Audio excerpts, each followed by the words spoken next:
இன்னைக்கு வீடியோல வந்து பாத்தீங்க அப்படின்னா பஜாஜ் ஃபின்சர்வ் இஎம்ஐ கார்டுல எதுக்கெல்லாம் எவ்வளவு ஃபீ வந்து பிடிக்கிறாங்க, நெக்ஸ்ட் இந்த கார்டுக்கு அப்ளை பண்ணணும் அப்படின்னா மினிமம் எலிஜிபிலிட்டி என்ன, இந்த கார்டு வந்து யாரெல்லாம் அப்ளை பண்ணலாம், யாருக்கெல்லாம் யூஸா இருக்கும், ஸோ இதை பத்தின ஃபுல் ரிவ்யூ தான் இந்த வீடியோல பார்க்க போறோம். நம்மளோட சப்ஸ்கிரைபர் அண்ட் வியூவர்ஸ் நிறைய பேர் ஆல்ரெடி வந்து பாத்தீங்கன்னா பஜாஜ் ஃபின்சர்வ் இஎம்ஐ கார்டுக்கு அப்ளை பண்ணி வாங்கியிருப்பீங்க. இன்னும் ஒரு சிலர் வந்து அப்ளை பண்ற ஐடியாவில் இருப்பீங்க. ஸோ அந்த மாதிரி ஐடியாவில் இருந்தீங்க அப்படின்னா இந்த வீடியோவை ஸ்கிப் பண்ணாம ஃபுல்லாவே பாருங்க. ஸோ ஆல்ரெடி அப்ளை பண்ணியிருக்கிறவங்களும் எதுக்கு எவ்வளோ சார்ஜஸ் வந்து பிடிக்கிறாங்க அப்படிங்கிறத கண்டிப்பாக வந்து தெரிஞ்சுக்கோங்க. அப்போ தான் வந்து அதிகமான சார்ஜஸ்லேருந்து நீங்கள் வந்து எஸ்கேப் ஆக முடியும். ஸோ இப்போ அதை பற்றின டீட்டெயில் வந்து பார்க்கலாம். அதுக்கு முன்னாடி நீங்கள் இது மாதிரியான யூஸ்ஃபுல்லான இன்ஃபர்மேஷனை தெரிஞ்சுக்க மறக்காமல் நம்மளோட சேனலுக்கு சப்ஸ்கிரைப் பண்ணிக்கோங்க.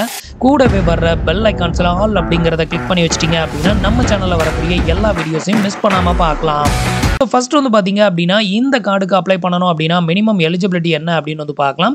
ஃபர்ஸ்ட் வந்து பார்த்தீங்க அப்படின்னா உங்ககிட்ட வந்து எந்த பேங்க்லையுமே என்கிட்ட கிரெடிட் கார்டு அப்படிங்கிற ஒன்று வந்து இல்லை. நான் வந்து ஃப்ளிப்கார்ட்லேயோ அமேசான்லேயோ ஒரு ஆஃபர் வந்து போடும்போது ஒரு பொருள் ஏதாவது ஒரு மொபைலை வந்து இஎம்ஐயில் வந்து எடுக்கணும் அப்படிங்கிற பட்சத்தில் ஸோ நீங்கள் வந்து இந்த கார்டுக்கு அப்ளை பண்ணலாம். ஆல்ரெடி உங்ககிட்ட கிரெடிட் கார்டு இருக்குது அப்படின்னா இந்த கார்டு வந்து யூஸ்லெஸ் அப்படின்னு தான் வந்து சொல்லணும். ஸோ அடுத்தது வந்து பார்த்தீங்கன்னா மினிமம் எலிஜிபிலிட்டி நீங்கள் ஒரு இந்தியன் சிட்டிசனாக இருக்கணும். உங்களோட ஏஜ் வந்து பார்த்தீங்கன்னா நீங்கள் அப்ளை பண்ணணும் அப்படின்னா மினிமம் உங்களோட ஏஜ் வந்து 21லேருந்து அதிகபட்சம் 65 வயசுக்கு உள்ள இருக்கிறவங்க அப்ளை பண்ணிக்கலாம். நீங்கள் வந்து செல்ஃப் எம்ப்ளாயாக இருந்தாலும் சரி, சாலரிடாக இருந்தாலும் சரி, கண்டிப்பாக நீங்கள் வந்து அப்ளை பண்ணிக்கலாம். நெக்ஸ்ட் உங்களோட சிபில் ஸ்கோர் குறைஞ்சபட்சம் 720க்கு மேலே இருந்தால் நீங்கள் வந்து தாராளமாக அப்ளை பண்ணலாம் அப்படின்னு சொல்லியிருக்காங்க. நெக்ஸ்ட் இந்த கார்டுக்கு அப்ளை பண்ணணும் அப்படின்னா உங்களோட original pan card, Aadhaar card மட்டும் இருந்ததுன்னா போதும். நீங்கள் இந்த கார்டுக்கு வந்து ஆன்லைன்லேயே அப்ளை பண்ணிக்கலாம். அப்ளை பண்ணுறதுக்கான லிங்க்குமே ஆல்ரெடி கீழே இருக்க டிஸ்கிரிப்ஷனில் கொடுத்துருக்கேன். தேவைப்படுறவங்க ட்ரை பண்ணி பாருங்கள். ஈஸியாகவே வந்து அப்ரூவ் ஆயிரும். உங்களுக்கு கிரெடிட் கார்டு எதுலையுமே அப்ரூவ் ஆகலை அப்படின்னா இந்த கார்டுக்கு நீங்கள் வந்து தாராளமாக அப்ளை பண்ணிக்கலாம். ஸோ இவ்வளோ தான் வந்து பார்த்தீங்க அப்படின்னா மினிமம் எலிஜிபிலிட்டி. அதே மாதிரி அட்ரஸ் ப்ரூஃபுக்கு வந்துட்டு கண்டிப்பாக ஒரு ப்ரூஃப் வந்து கேட்பாங்க. அது ஆதார் கார்டாகவே இருந்தது அப்படின்னா உங்களுக்கு ஆதார் கார்டு, பேன் கார்டு மட்டுமே வந்து போதுமானது. அதுக்கு அடுத்தது வந்து பார்த்தீங்கன்னா பேங்க் அக்கௌண்ட் வந்து கண்டிப்பாக வேணும். பேங்க் அக்கௌண்ட் எதுக்காக அப்படின்னு கேட்டிங்கன்னா நீங்கள் எடுக்கக்கூடிய லோன் அமௌண்ட்டை உங்களோட பேங்க் அக்கௌண்ட்டில் இருந்தால் ஆட்டோ டெபிட் வந்து பண்ணுவாங்க. இந்த ஆட்டோ டெபிட் பண்ணுறதுக்கு பேங்க் அக்கௌண்ட் தேவை. ஸோ இவ்வளோ தான் வந்து பார்த்தீங்கன்னா இந்த கார்டில் நமக்கு தேவைப்படக்கூடிய மினிமம் எலிஜிபிலிட்டி. அடுத்தது இதில் இருக்கக்கூடிய ஃபியூச்சர் அப்படின்னு எடுத்துக்கிட்டிங்க அப்படின்னா ஸோ இதில் அதிகபட்சமாக வந்து பார்த்தீங்கன்னா கிரெடிட் லிமிட் வந்து பார்த்தீங்கன்னா 3 லட்சம் ரூபாய் வரைக்கும் உங்களுக்கு கிரெடிட் லிமிட் வந்து கொடுக்குறாங்க. ஸோ லாஸ்ட் இயர் வரைக்கும் வந்து பார்த்தீங்கன்னா கிட்டத்தட்ட அதிகபட்சமாக 2 லட்சம் ரூபாய் வரைக்கும் தான் கிரெடிட் லிமிட் வந்து கொடுத்துட்டு இருந்தாங்க. இப்போ அதை வந்து பார்த்தீங்கன்னா 3 லட்சமாக இன்க்ரீஸ் பண்ணியிருக்காங்க. அடுத்தது வந்து பார்த்தீங்கன்னா இந்த ஒரு கார்டு மூலமாக அமேசான்லேயோ ஃப்ளிப்கார்ட்லேயோ ஏதாவது ஒரு பொருளை நீங்கள் எடுக்கிறீங்க அப்படின்னா நோ காஸ்ட் இஎம்ஐயில் எடுக்கலாம். நோ காஸ்ட் இஎம்ஐ அப்படின்னா மினிமம் டவுன் பேமெண்ட் அப்படிங்கிற ஒரு அமௌண்ட்டை பே பண்ணாமையே உங்களால் ஒரு பொருளை வந்துட்டு இஎம்ஐயில் எடுக்க முடியும். அதாவது 0% பேமெண்ட் பே பண்ணாமல் நம்ம வந்துட்டு ஒரு பொருளை வந்து இஎம்ஐயில் எடுக்க முடியும். அதுக்கு வந்து பார்த்தீங்கன்னா உங்களுக்கு இது யூஸ் ஆகும். இது வந்து ஆன்லைன்லேயும் யூஸ் ஆகும், ஆஃப்லைன்லேயும் யூஸ் ஆகும். ஆஃப்லைனில் உங்களுக்கு நியரஸ்ட்டில் இருக்கக்கூடிய ஏதாவது ஒரு கடைகளில் போயிட்டு நீங்கள் பஜாஜ் இஎம்ஐ கார்டு வந்து ஆல்ரெடி ஆக்டிவேட் பண்ணியிருக்கீங்க அப்படின்னா அந்த ரிஜிஸ்டர் மொபைல் நம்பரை கொடுத்து கூட நீங்கள் இஎம்ஐ வந்து எடுத்துக்கலாம்.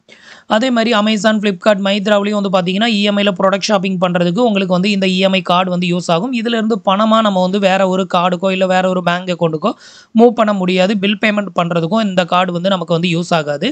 அடுத்தது வந்து பார்த்தீங்கன்னா ஃப்ளெக்சிபிள் ரீபேமெண்ட். ஸோ கிரெடிட் கார்டில் எப்படி நீங்கள் வந்து இஎம்ஐ வந்து சூஸ் பண்ணுறீங்களோ அதே மாதிரி இந்த ஒரு பஜாஜ் இஎம்ஐ கார்டில் உங்களுக்கான இஎம்ஐ டைமிங்கை வந்து நீங்கள் சூஸ் பண்ணிக்கலாம்.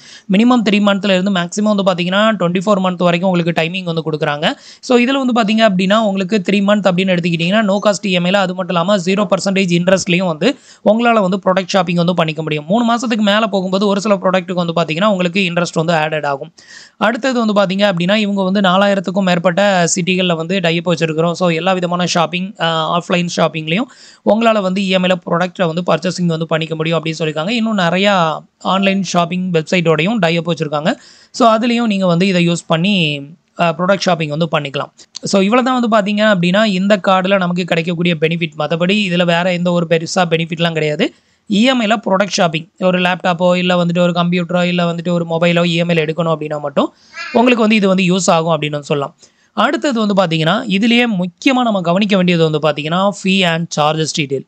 ஸோ இந்த ஒரு கார்டை வந்து நம்ம அப்ளை பண்ணுறோம் அப்படின்னா இதில் வந்து ஜாயினிங் ஃபீ அப்படின்னு ஒன்று பிடிக்கிறாங்க. அதாவது வந்துட்டு நம்ம கிரெடிட் கார்டு அப்ளை பண்ணுறோம் அப்படின்னா ஒரு சில கிரெடிட் கார்டில் ஜாயினிங் ஃபீ அப்படின்னு சொல்லி பிடிப்பாங்களா, அதே மாதிரி இந்த கார்டில் ஒன் டைம் ஜாயினிங் ஃபீயாக பிடிக்கிறாங்க. எவ்வளோ அப்படின்னு கேட்டிங்கன்னா கார்டு ஃபீ அப்படின்னு சொல்லிட்டு, அதாவது இஎம்ஐ நெட்வொர்க் கார்டு ஃபீ அப்படின்னு சொல்லிட்டு 530 ரூபா பிடிக்கிறாங்க. இதுக்கு எந்த ஒரு ஃபிசிக்கல் கார்டுமே வந்து தரமாட்டாங்க. ஃபிசிக்கல் கார்டு தராததுக்கு 530 ரூபா சார்ஜஸ் வந்து பண்ணுறாங்க.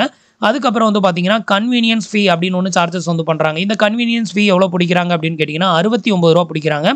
இந்த 2 அமௌண்ட்டையும் சேர்த்து ரூ. 599 நம்ம கார்டு வந்து ஆக்டிவேட் பண்ணும்போது ரூ. 599 நம்ம ஒன் டைம் பேமெண்ட்டாக வந்து பண்ணணும். ஸோ அப்படி பே பண்ணால் மட்டும்தான் நமக்கு வந்து இந்த கார்டு வந்து ஆக்டிவேட்டட் ஆகும். இதுக்கப்புறம் நிறைய பேர் வந்து கேட்டிருந்தது, இதில் வந்து ஆனுவல் ரெனிவல் ஃபீ அப்படின்னு சொல்லிட்டு ஏதாவது பிடிப்பாங்களா, வருஷத்துக்கு கார்டு மெயின்டெனன்ஸ் ஃபீ அப்படின்னு சொல்லி பிடிப்பாங்களா அப்படின்னு கேட்டிருந்தாங்க. ஸோ இந்த ஃபீ வந்து பிடிக்கிறாங்க. இது வந்து யாருக்கெல்லாம் பிடிக்கிறாங்க அப்படின்னு கேட்டிங்கன்னா, நீங்கள் வந்து இந்த நெட்வொர்க் கார்டை வந்து ஆக்டிவேட் பண்ணிட்டீங்க. ஆக்டிவேட் பண்ணி அப்படியே சும்மா தான் வச்சுருக்கீங்க. லாஸ்ட் 1 இயராக வந்து ஒரு லோன் கூட எடுக்கல, சும்மா தான் இருக்குது அப்படின்னா, உங்களுக்கு வந்து பார்த்தீங்கன்னா இந்த ரூ. 117 அப்படிங்கிற இந்த ஒரு ஆனுவல் ஃபீயை வந்து சார்ஜஸ் வந்து பண்ணுறோம் அப்படின்னு சொல்லியிருக்காங்க. இது இந்த கார்டை வந்து ஆக்டிவேட் பண்ணி நீங்கள் வந்துட்டு ப்ரீவியஸ் 12 மந்த்துக்குள்ளே ஏதாவது ஒரு லோனை எடுத்து நீங்கள் வந்து பேமெண்ட் வந்து பண்ணியிருக்கீங்க அப்படின்னா, உங்களுக்கு வந்து இந்த ஆனுவல் ஃபீ அப்படிங்கிற ரூ. 117 வந்து உங்களுக்கு வந்து சார்ஜஸ் வந்து பண்ண மாட்டாங்க. இது வந்து உங்களுக்கு சார்ஜஸ் பண்ணாமல் இருக்கணும், நான் வந்து யூஸும் பண்ண மாட்டேன் அப்படின்னா, நீங்கள் வந்து இந்த கார்டை வந்து ஆக்டிவேட் பண்ணுவீங்களா, ஆக்டிவேட் பண்ணிவிட்டு மேண்டேட் வந்து பண்ணுவீங்க. அந்த மேண்டேட்டை கேன்சல் பண்ணி விட்டுட்டீங்க அப்படின்னா, நீங்கள் வந்து யூஸ் பண்ணலை அப்படின்னா கூட இந்த அமௌண்ட்டை உங்களோட கார்டுலேருந்து பிடிக்க முடியாது. இப்போ நான் வந்து இந்த கார்டு வந்து ஆக்டிவேட் பண்ணி வச்சுருக்கேன். ஆக்டிவேட் பண்ணிவிட்டு இதுக்கான மேண்டேட்டை வந்து பார்த்தீங்கன்னா கொடாக் பேங்க் யூஸ் பண்ணி பண்ணேன். கொடாக் பேங்கை பொறுத்தவரையிலும் மேண்டேட்டை ஈஸியாக கேன்சல் பண்ணிக்கலாம். அதை பற்றி நம்ம ஆல்ரெடி ஒரு வீடியோ போட்டிருக்கோம். அதில் போயிட்டு என்ன பண்ணிட்டேன் அப்படின்னு பார்த்தீங்கன்னா, இந்த மேண்டேட்டை கேன்சல் பண்ணி விட்டுட்டேன். ஸோ மேண்டேட்டை கேன்சல் பண்ணி விட்டுட்டோம் அப்படின்னா, அந்த கார்டை நம்ம யூஸ் பண்ணலை அப்படின்னா கூட இந்த ஒரு ஃபீயை நம்மளோட கார்டில் இருந்தோ நம்மளோட பேங்க் அக்கௌண்ட்டில் இருந்தோ டெபிட்டட் பண்ண முடியாது.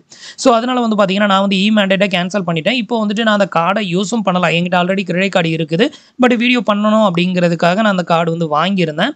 ஸோ உங்களுக்கும் அது மாதிரி இந்த கார்டு வந்து ஆக்டிவேட் பண்ணிட்டீங்க, பட் யூஸே பண்ணலை அப்படின்னா மேண்டேட்டை கேன்சல் பண்ணி விட்டுருங்க. அப்போ இந்த ஃபீ வந்து உங்களுக்கு பிடிக்க மாட்டாங்க. நீங்கள் யூஸ் பண்ணுறீங்க அப்படின்னா பிரச்சனையே கிடையாது. ஸோ இதுதான் வந்து பார்த்தீங்க அப்படின்னா நெட்வொர்க் கார்டோட ஆனுவல் ஃபீ அப்படின்னு மென்ஷன் பண்ணியிருக்காங்க. இதுக்கு அடுத்தது வந்து பார்த்தீங்க அப்படின்னா add on EMI network card fee. அதாவது ஆட் ஆன் அப்படின்னா என்ன அப்படின்னு கேட்டிங்கன்னா, இப்போ எக்ஸாம்பிளுக்கு கிரெடிட் கார்டில் நமக்கு ரூ. 1,00,000 லிமிட் கொடுத்துருக்காங்க அப்படின்னா, அதில் வந்து நம்ம ஃபேமிலி மெம்பர் ஒருத்தரை ஆட் பண்ணி விட்டோம் அப்படின்னா 2 கார்டு கொடுப்பாங்க.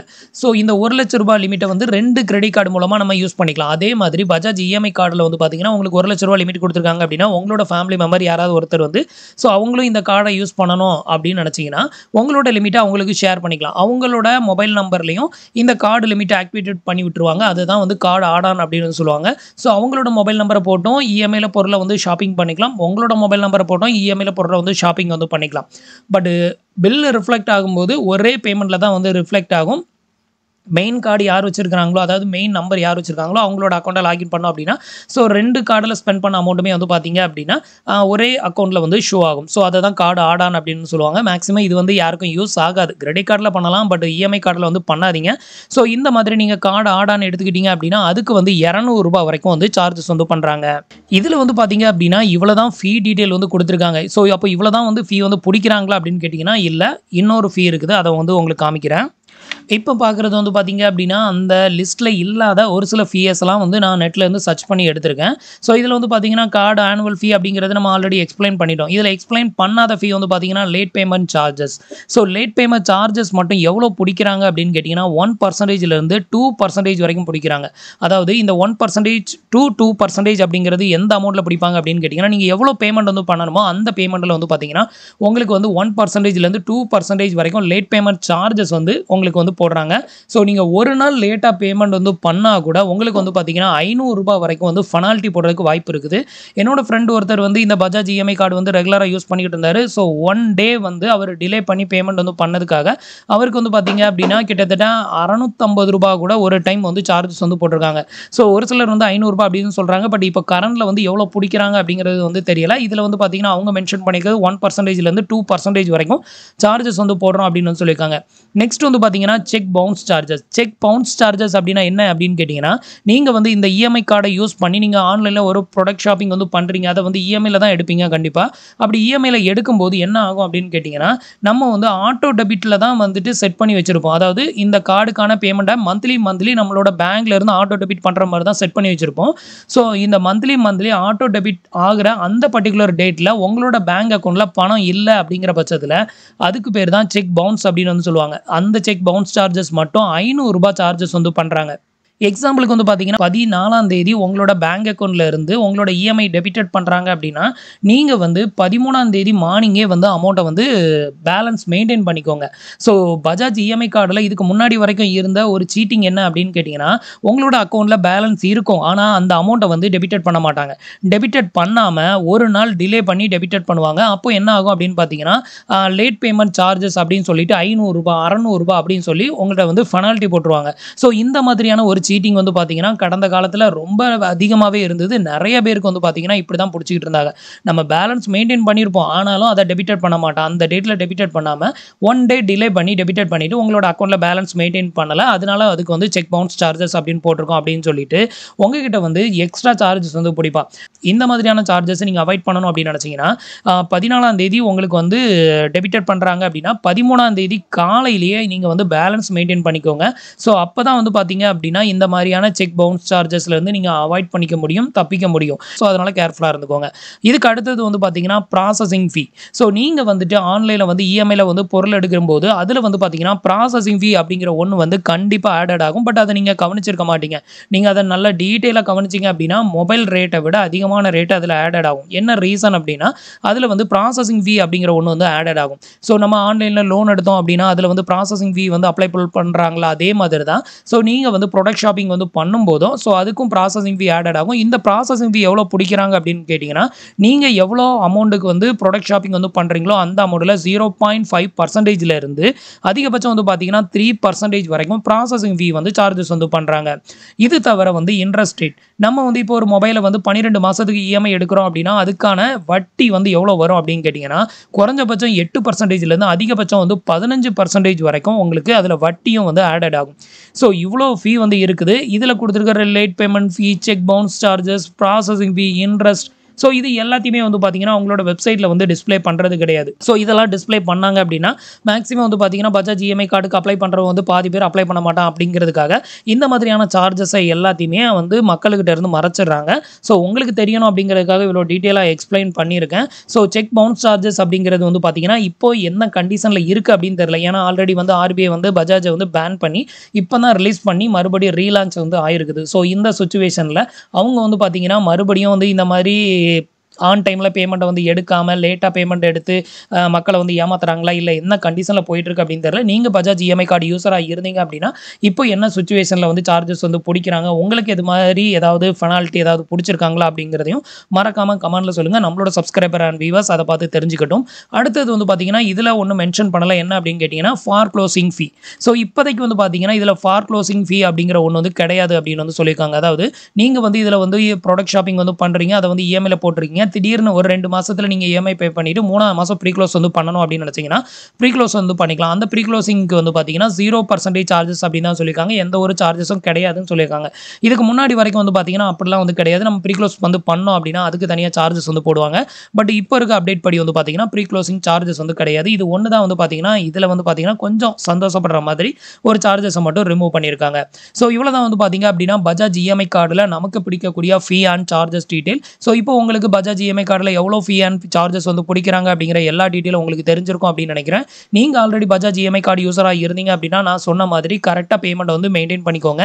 இல்லன்னா உங்களுக்கு வந்து அனாவசியமா வந்து ரூ. 500 ரூ. 600ன்னு சொல்லி உங்களுக்கு வந்து பவுன்ஸ் சார்ஜஸ், அதுக்கப்புறம் லேட் பேமெண்ட் சார்ஜஸ் சொல்லிட்டு நெறைய அமௌண்ட் வந்து வீணா நீங்க தான் பேமெண்ட் வந்து பண்ற மாரி இருக்கும். ஸோ இந்த மாதிரியான ஃபீ அண்ட் சார்ஜஸ்ல இருந்து அவாய்ட் பண்ணிக்கணும் அப்படிங்கிற நினைச்சீங்கன்னா, கரெக்ட்டா கார்ட யூஸ் பண்ணுங்க. உங்களுக்கு யூஸ் பண்ண தெரியல அப்படின்னா, கார்ட பெர்மனன்ட்டா க்ளோஸ் பண்ணிட்டு வெளிய வந்துருங்க. ஸோ ஃபிரெண்ட்ஸ், இன்னைக்கு சொன்ன இந்த அப்டேட் இன்ஃபர்மேஷன் உங்களுக்கு ரொம்பவே யூஸ்ஃபுல்லாவும், இன்ஃபர்மேட்டிவாவும் இருந்திருக்கும் அப்படின்னு நினைக்கிறேன். நம்மளோட வீடியோஸ் பிடிச்சிருந்ததுன்னா லைக் பண்ணுங்க, ஷேர் பண்ணுங்க, கமெண்ட் பண்ணுங்க. மறக்காம நம்மளோட சேனலுக்கு சப்ஸ்கிரைப் பண்ணி சப்போர்ட் பண்ணுங்க. தேங்க்ஸ் ஃபார் வாட்சிங்.